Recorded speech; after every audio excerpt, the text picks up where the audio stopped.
Selamat datang di video ini. Menteri Luar Negeri India mengumumkan kesepakatan ini hari ini, menandakan langkah besar menuju penyelesaian krisis perbatasan India-Tiongkok yang dimulai pada tahun 2020. Kedua belah pihak menyetujui pengaturan patroli yang memungkinkan tentara India kembali ke LAC, Line of Actual Control, perbatasan de facto antara India dan Tiongkok. Kesepakatan ini muncul setelah beberapa minggu diskusi intensif. Patroli bersama di sepanjang LAC di wilayah perbatasan India-Tiongkok akan dilakukan, yang pada akhirnya mengarah pada pelepasan pasukan dan penyelesaian masalah yang memanas sejak bentrokan di Lembah Galwan pada Juni 2020 yang menewaskan tentara di kedua pihak. Setelah bentrokan itu, LAC menjadi sangat termiliterisasi. Kedua belah pihak mulai memblokir akses ke titik-titik strategis.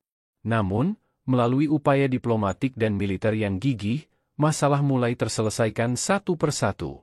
Di beberapa area, disengagemen terjadi, di mana tentara ditarik mundur, dan zona penyangga diciptakan untuk mencegah bentrokan lebih lanjut. Hingga pertengahan tahun ini, hanya dua masalah yang tersisa, yaitu di Demchok dan Depsang di Ladakh Timur. Laporan terbaru menyebutkan bahwa kesepakatan perbatasan juga mencakup kedua wilayah ini. Kesepakatan ini pada dasarnya mengatur ulang situasi ke status quo sebelum 2020, yang berarti tentara India dapat kembali berpatroli di wilayah yang sama seperti sebelumnya. Menteri Luar Negeri India, S. Jaishankar, menyebut kesepakatan ini sebagai perkembangan yang baik dan positif, hasil dari diplomasi yang sangat sabar dan gigih.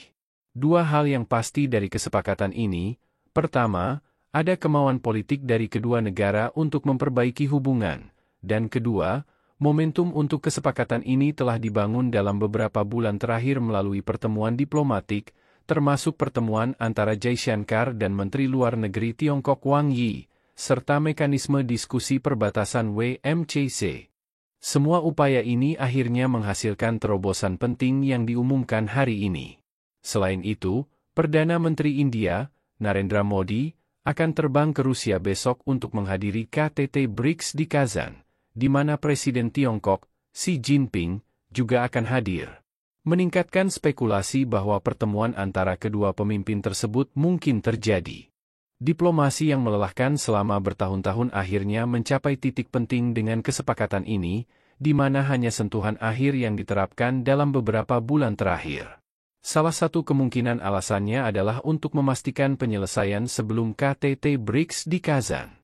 Ini mengingatkan pada situasi serupa pada tahun 2017, ketika India dan Tiongkok menghadapi kebuntuan di Doklam, namun berhasil melepaskan diri sebelum KTT BRICS, yang kemudian diikuti oleh pertemuan antara Perdana Menteri Modi dan Presiden Xi Jinping di sela-sela acara tersebut.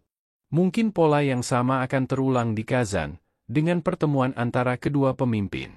Waktunya tentu menarik, mengingat kedua negara telah memiliki waktu bertahun-tahun untuk memperbaiki masalah ini, tetapi baru sekarang mencapai kesepakatan.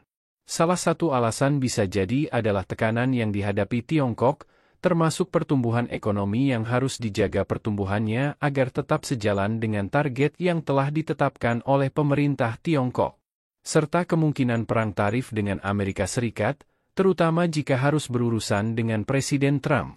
Selain itu, Tiongkok menghadapi tantangan besar di Laut Cina Selatan, termasuk kebuntuan rutin dengan kapal-kapal Filipina. Dengan kondisi seperti ini, Presiden Xi Jinping mungkin ingin memfokuskan energinya di Laut Cina Selatan, yang berarti ia membutuhkan perbatasan Himalaya yang stabil untuk meringankan beban di satu sisi. Kedua negara besar dan kuat ini memiliki alasan yang cukup untuk menyelesaikan masalah perbatasan mereka. Yang menjadi perhatian sekarang adalah apa yang akan terjadi selanjutnya.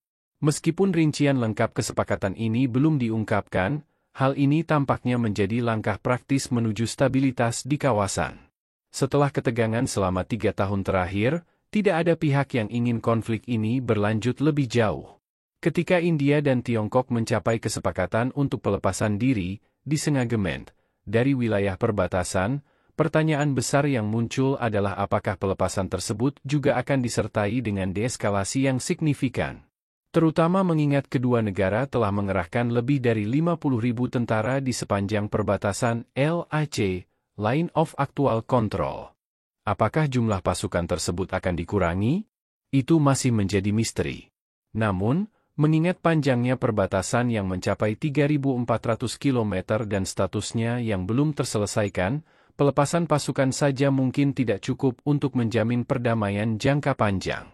Sebelum melanjutkan lebih jauh, beritahu kami apakah Anda menyukai videonya. Jika ya, silakan klik suka dan bagikan, dan mari kita lanjutkan. LAC merupakan salah satu perbatasan terpanjang yang belum terselesaikan di dunia, dan perbatasan yang tidak jelas selalu menjadi sumber ketegangan yang potensial, apalagi antara dua kekuatan militer besar seperti India dan Tiongkok. Ketegangan ini semakin diperburuk oleh persaingan geopolitik di antara keduanya, terutama karena India dan Tiongkok adalah negara dengan populasi lebih dari 1 miliar penduduk, yang sedang bangkit secara politik dan ekonomi, dengan ambisi geopolitik masing-masing. Menteri Luar Negeri India, S. Jaishankar, pernah menyatakan bahwa hubungan kedua negara ini memang sangat rumit.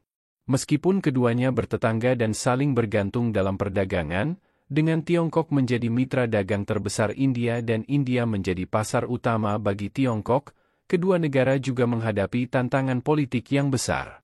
Tiongkok berambisi menggulingkan supremasi Amerika Serikat di panggung global dan mendominasi tatanan dunia, sementara India ingin membentuk tatanan yang lebih adil dan inklusif. Ambisi berbeda ini juga tampak dalam pandangan mereka terhadap BRICS. Bagi Tiongkok, BRICS adalah alat untuk menantang Barat, sementara India tidak sepenuhnya melihatnya seperti itu. Perbedaan mendasar ini menggarisbawahi tantangan besar dalam hubungan mereka, di mana kedua negara bersaing dalam bidang yang sama, seperti investasi asing, manufaktur, dan kepemimpinan di dunia selatan. Pertanyaan yang tersisa adalah bagaimana Tiongkok akan bertindak ke depan.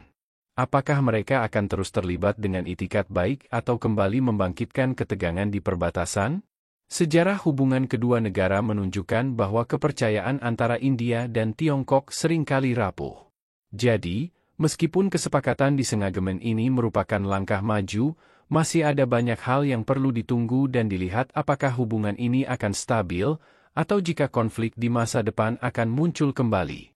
Bagaimana pendapat Anda mengenai video ini? Jika Anda punya pendapat, silahkan tuliskan pendapat Anda pada bagian komentarnya. Dan jika Anda suka dengan video ini, silahkan klik like dan subscribe. Dengan begitu kami akan membuat video lainnya untuk Anda semua. Terima kasih dan sekian dulu, dan sampai jumpa di video berikutnya.